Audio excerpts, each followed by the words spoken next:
Hi, I'm Tracy from Tracy's Learning and Coaching. So today we're going to talk about beliefs. So as I said to you in the one before, what we're going to do is we're going to do a bit of talking, give you an exercise, and then the recording will stop, and then you can think about it and move on with your day, or go on to the next one once you've completed the exercise. So today we're talking about beliefs. So beliefs are you. They are what you know to be true about yourself, about the world in which you live, and where you fit into that world.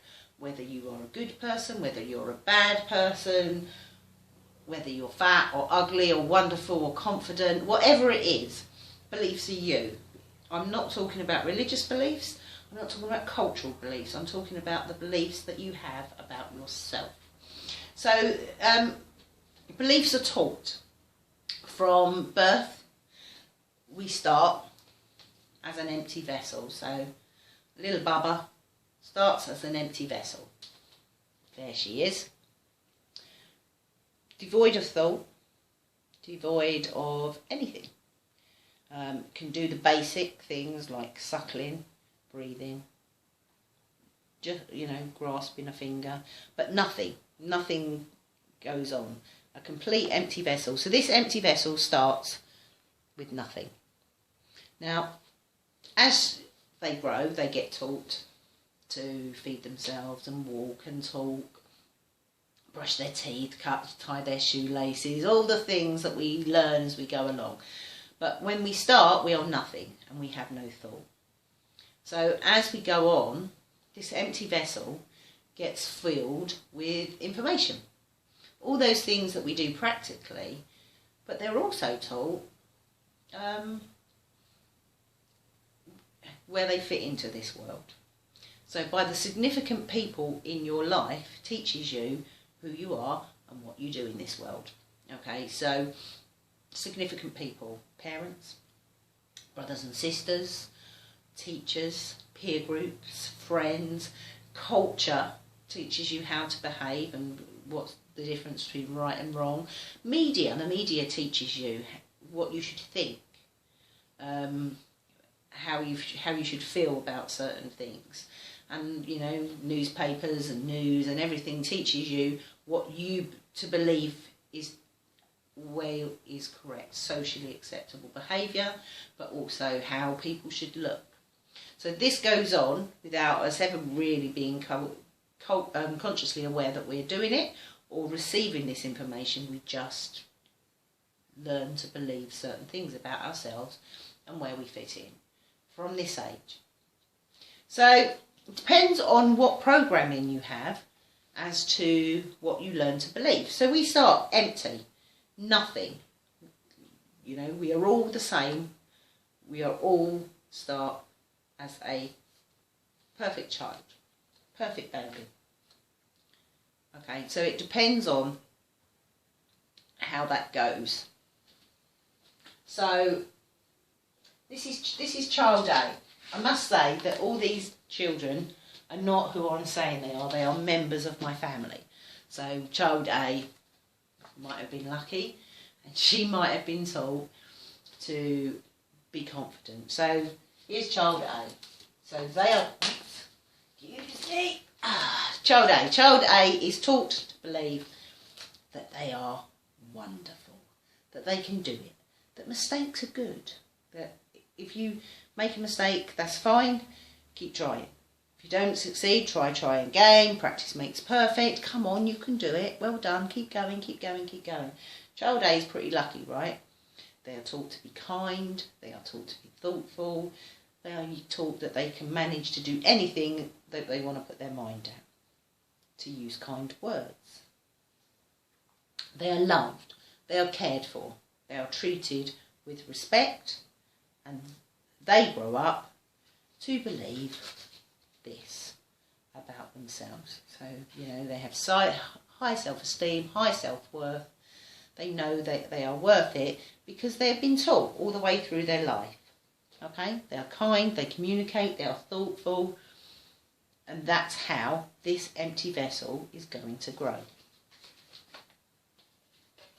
So here we are, child A. Child A is pretty lucky. Not all children get that type of upbringing. If we go to the complete extreme to that, we have child Z or Z. Okay, so this is child Z. It's not really child Z. This is my nephew Thomas. Sorry, Tom. So he's not this hasn't really happened to him. But child Z, if it was really a child Z, is taught that they're useless, that they're worthless, that they can't do anything right.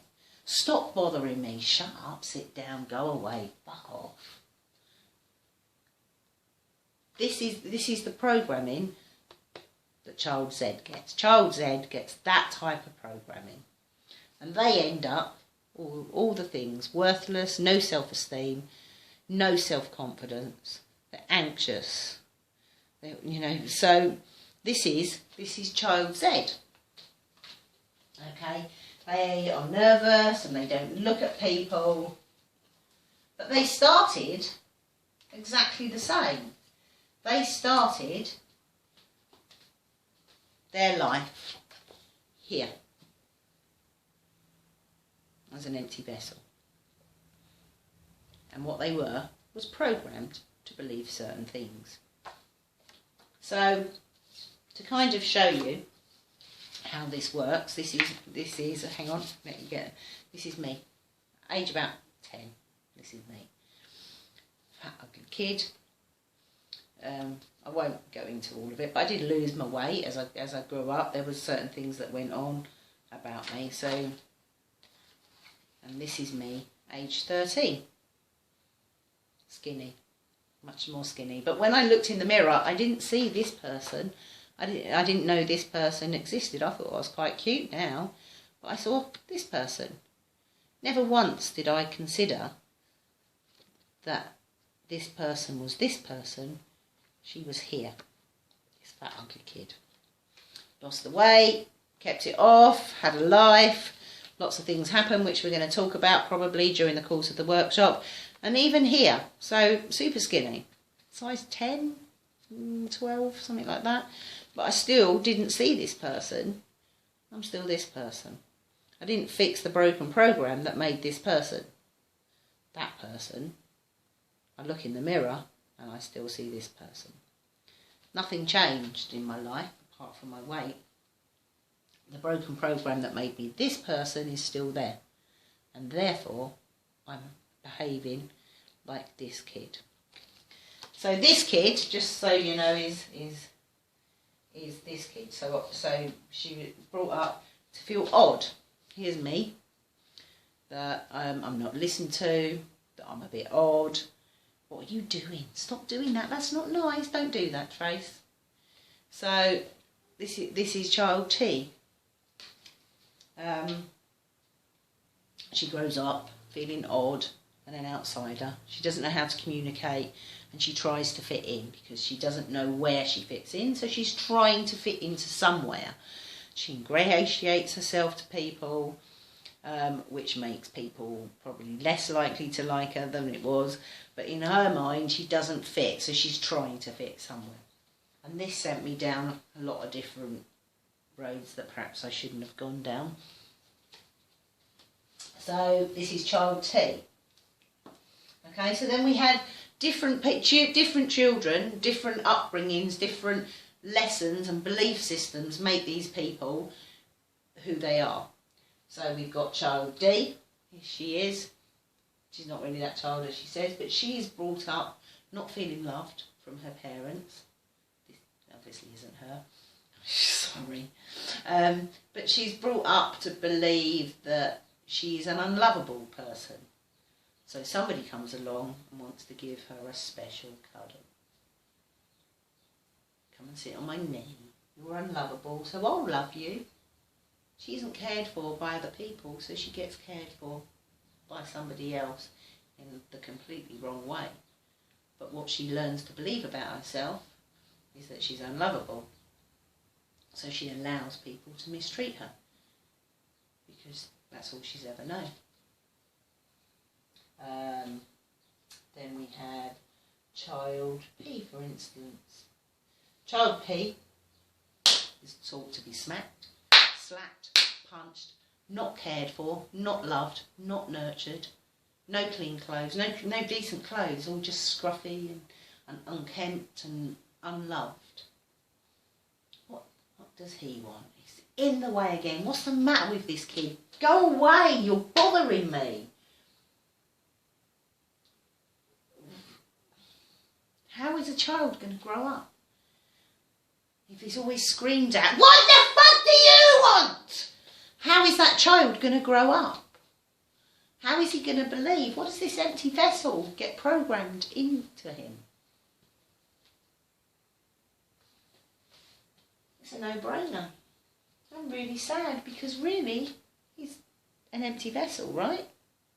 He was this perfect child who was brought up and programmed to believe he's worthless, useless, rubbish, in the way. And then we have child X. Child X is brought up to believe if somebody looks at them funny, you hit them. You start a fight, finish a fight, you get in there first. Get in there before they hit you, you hit them. Start it, finish it, one punch, do it. Don't trust teachers, don't trust the pigs. Smack them. What is child X taught? This perfect child is taught to be violent because violence solves the problem. So that's how he grows up to behave. And that's how he grows up. And when he has children, that's what he teaches his children because that's what he believes is correct. And so the circle goes round over and over again. Children. Child X there. So children are these perfect empty vessels, devoid of thought. And what gets programmed into them is what they learn to believe is correct. They don't question if their beliefs are correct. They know they are correct. So the first exercise we're going to do is I want you to think about your beliefs and what you have taught to believe. What have you been taught is true about you and yourself and where you fit into the world. So exercise. What have you been taught to believe? Recording's going to finish. We're going to move on to the next one when you have done this. So it's only 30 minutes long, so you'll be able to go away, do some more stuff, think about it while you're working, or keep going. Love to keep working. So have a think about it. Write it down on a piece of paper so you can refer back to it later because this is all obviously going to build on one on another. So exercise. What have you been taught to believe? Have a think about it and get back to me.